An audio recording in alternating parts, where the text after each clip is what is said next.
Our very last story of this book, but hopefully it's a good one, is Spider-Man, Friendly Neighborhood Superhero.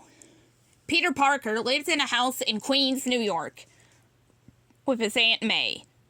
Aunt May raised Peter as if he were her own son. She was very nurturing and made sure he had everything he needed. Before his Uncle Ben passed away, he told Peter he could become whoever he wanted to be, and to always remember that with great power comes great responsibility. Peter went to Midtown High School and was very focused on getting good grades. He studied hard and got straight A's. He loved to learn. Science was Peter's favorite subject. He was one of the smartest students in class. He enjoyed performing science experiments and showing off his discoveries to his teacher.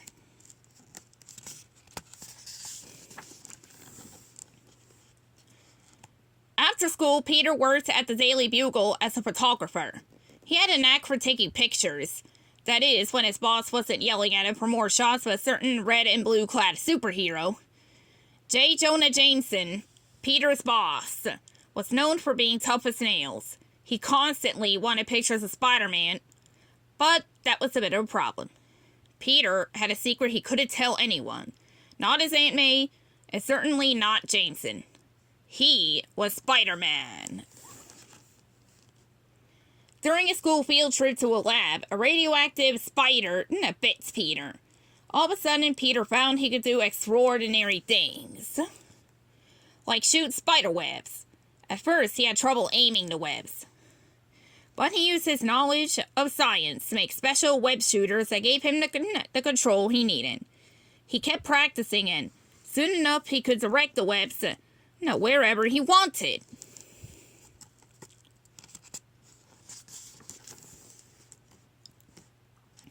Knowing he had to keep his identity a secret, Peter made himself a spider suit and a mask fit for a superhero. Now he could go into the city without anyone knowing it was him. He could stick to walls so he could travel about the streets to stay out of sight when he needed to. Eventually, with time and a lot of practice, Peter learned how to master all of his skills. Besides web shooting and wall clinging, he also had super strength.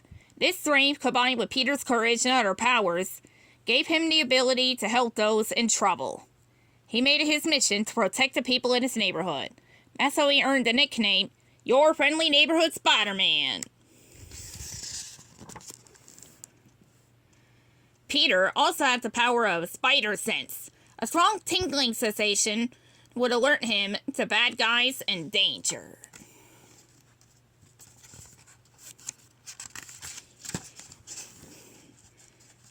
There was one supervillain who was Spider-Man's greatest enemy, Venom.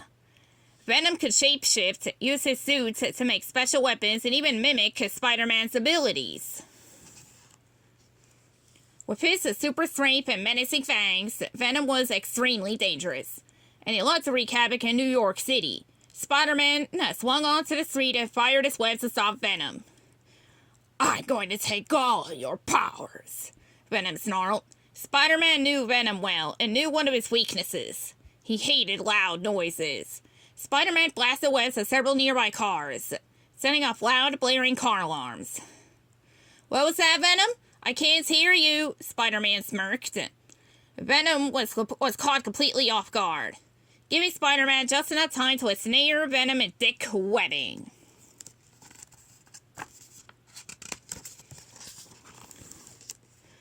The life of a superhero kept the web slinger on his toes. Just days later, he surprised the looter as he was trying to rob a bank. Thwip! Thwip! Spider-Man shot a series of webs that pinned him down. Then Spider-Man safely returned the stolen money to the authorities. Spider-Man hoped the day would come when the world would be free from criminals and villains. Until then, he swung through the city on patrol, ready for his spider sense to alert him to danger, poised to jump in and help whenever he could.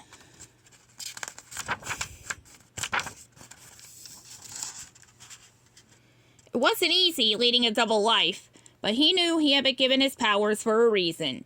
As long as there were bad guys around, he had an important job to do. Peter Parker was Spider-Man. The end.